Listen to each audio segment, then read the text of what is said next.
বর্তমান সময়ে আমরা সবাই ইমো ব্যবহার করি, কিন্তু আমরা ইমোর সেটিংসগুলো পুরোপুরি জানি না।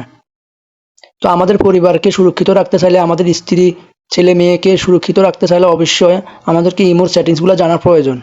যদি আমরা ইমোর সেটিংসগুলো পুরোপুরি না জানি, তাহলে আমাদের অনেক ক্ষতি হয়ে যেতে পারে।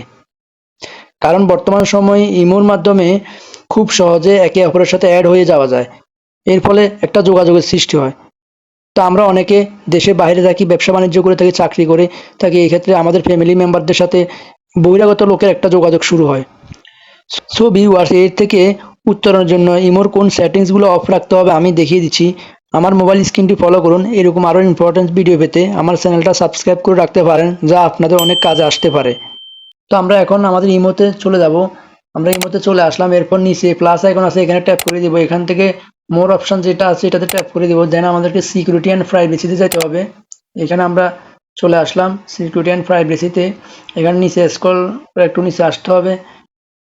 এখান থেকে আমাদেরকে মেথড ফর অ্যাডিং মি যে অপশনটা আছে এখানে ট্যাপ করতে হবে। এখানে ট্যাপ করলে দেখতে পাবেন এখানে অনেকগুলো অ্যাড হওয়ার, ইমোতে অ্যাড হওয়ার অনেকগুলো অপশন চালু থাকে। এই সবগুলো অপশন হচ্ছে ইমোতে অ্যাড হওয়ার জন্য। এই অপশন সবগুলোই আমাদেরকে অফ করে রাখতে হবে। এই অপশনগুলোর মাধ্যমে ইমোতে অ্যাড হওয়া যায়। সো ভিউয়ার্স, আমরা এই সবগুলো অপশন অফ করে রাখবো। দেন আমরা ব্যাকে আসবো। ব্যাকে এসে আবার আমাদেরকে যেতে হবে সেটিংসে। সেটিংসে গিয়ে আমাদেরকে যে ফাংশন অপশনটা আছে এখানে ট্যাপ করতে হবে। এখানেও যে অপশনগুলো আছে সবগুলো আমরা অফ রাখবো। কোনোটাই আমরা চালু রাখবো না, অন রাখবো না, এগুলো সবগুলোই অফ রাখবো। তাহলে ইমোতে অপরিচিত কোনো লোক আমাদের ইমোতে সহজে অ্যাড হতে পারবে না। শুধু আমাদের চেনা লোক ছাড়া, যে চেনা জানা লোক ছাড়া অচেনা অপরিচিত লোক কেউ অ্যাড হতে পারবে না। তাহলে আমাদের ইমোটা আমাদের সুরক্ষিত থাকবে, আমাদের ফ্যামিলি মেম্বার সুরক্ষিত থাকবে, আমরা সুরক্ষিত থাকবো, নিরাপদ থাকবো। সো ভিউয়ার্স, ভিডিওটি ভালো লাগলে অবশ্যই লাইক কমেন্ট করবেন এবং আমার চ্যানেলটা সাবস্ক্রাইব করে পাশে থাকবেন। ধন্যবাদ।